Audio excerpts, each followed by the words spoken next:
Hello friend, welcome back to Beyond computer. So आजको भिडियोमा म तपाईँहरूलाई एउटा क्यानन 2900 मोडलको प्रिन्टरमा होइन when you try to print any document म तपाईँलाई चाहिँ एउटा प्रिन्ट गरेर देखाउँछु होइन, जे पनि तपाईँले प्रिन्ट गर्न सक्नुहुन्छ। सो यो देख्न सक्नुहुन्छ क्याननको 2900 LBP 2900 मोडलको प्रिन्टर छ। सो यसमा चाहिँ if you try to print anything यसमा चाहिँ तपाईँले इरर देख्नुहुन्छ, नो टोनर कार्ट्रिज भनेर। यस्तो प्रब्लम कसरी आउँछ, यो के कारणले आउँछ र यस्तो प्रब्लम चाहिँ कसरी सल्भ गर्ने भनेर चाहिँ आजको यो भिडियोमा म तपाईँलाई बताउन गइरहेको छु। So here we go.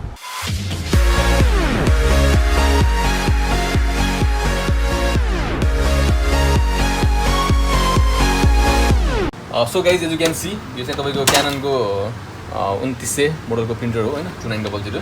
So यसमा चाहिँ तपाईँको म्याक्सिमम् के प्रब्लम आउँछ भन्दा चाहिँ तपाईँ यो कार्ट्रिजलाई यसरी हेर्नुहोस् होइन, यो साइडमा तपाईँको एउटा यो जुन सेन्सरलाई तपाईँको प्रिन्टरको कार्ट्रिज सेन्सरलाई चाहिँ यसले एक्टिभेट गर्छ कि यसले, यो भाँच्चे छ है, यो भाँचेको छ होइन। यस्तो यो चाहिँ यस्तो हुनुपर्छ है, यस्तो हुन्छ है, यस्तो हुनुपर्छ। सो फ्रेन्ड, यहाँ देख्न सक्नुहुन्छ यो तपाईँको त्यो कार्ट्रिजको जुन भर्खर देखाएको त्यो जुन त्यो पार्ट छ त्यसले चाहिँ यसलाई चाहिँ एक्टिभेट गरिदिन्छ है।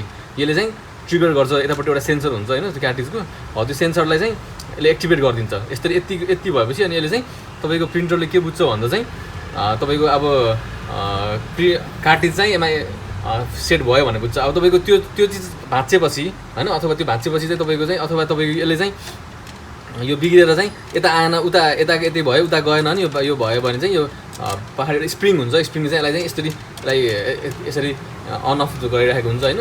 अब यसले चाहिँ तपाईँको यो स्प्रिङ भाँचेको हुनसक्छ, त्यो भाँचियो भने पनि यसले चाहिँ यसले काम गरेन भने पनि तपाईँको त्यही नो टोनर कार्ट्रिज नै भनेर इरर आउँछ होइन।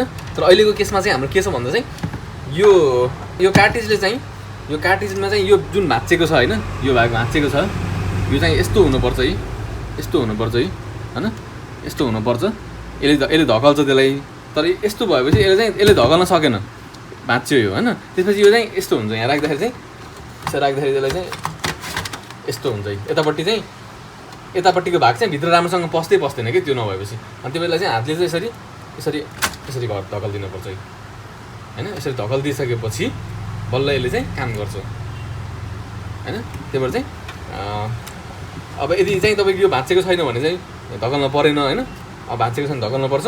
तर म्याक्सिमम् चाहिँ यो एकदम कच्ची हुन्छ, यो चाहिँ भाँचिन्छ धेरै यसो कार्ट्रिजमा चाहिँ।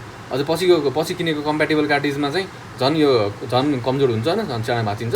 त्यही भएर चाहिँ यस्तो प्रब्लममा चाहिँ तपाईँले चाहिँ यति प्रब्लमको लागि तपाईँले अब सर्भिस सेन्टरमा लानुभयो भने चाहिँ प्रिन्टरमै समस्या छ यताउति भनेर तपाईँलाई होइन धेरै तपाईँको खर्च हुनसक्छ, गराइदिनु सक्छ होइन। त्यो चाहिँ यति तपाईँले आफैले चाहिँ ठ्याक्कै कार्ट्रिज राख्नुहोस् होइन, यसरी कार्ट्रिज राख्नुहोस्। यति राखेपछि अनि तपाईँले यता लेफ्ट साइडतिर यसरी धकल्दिनु भयो भने त्यो चाहिँ त्यो जुन मैले अघि देखाएको सेन्सर छ नि, यो सेन्सर चाहिँ ठ्याक्कै यसरी यो धकलिन्छ, यसरी उता भित्र पुस हुन्छ। पुस भएपछि अनि यो तपाईँको सेन्सर ट्रिगर हुन्छ होइन। त्यसपछि चाहिँ तपाईँको नो टोनर कार्ट्रिज भन्ने चाहिँ तपाईँको प्रब्लम चाहिँ सल्भ हुन्छ। म तपाईँलाई भर्खर एउटा टेस्ट प्रिन्ट गरेर देखाउँछु होइन।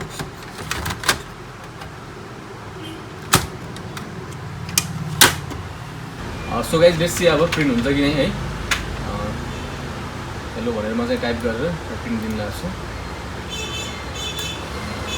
सो अब तपाईँको चाहिँ पहिला नो टोनर कार्ट्रिज भनेर एरर आएको थियो भने अब चाहिँ तपाईँको यहाँ प्रिन्टिङ भन्ने लेखेको छ होइन, यसरी प्रिन्टिङ भन्नु आउँछ तपाईँको चाहिँ। अब चाहिँ त्यो चाहिँ नो टोनर कार्ट्रिज भन्ने प्रब्लमलाई यसरी हामीले सल्भ गर्न सक्छौँ।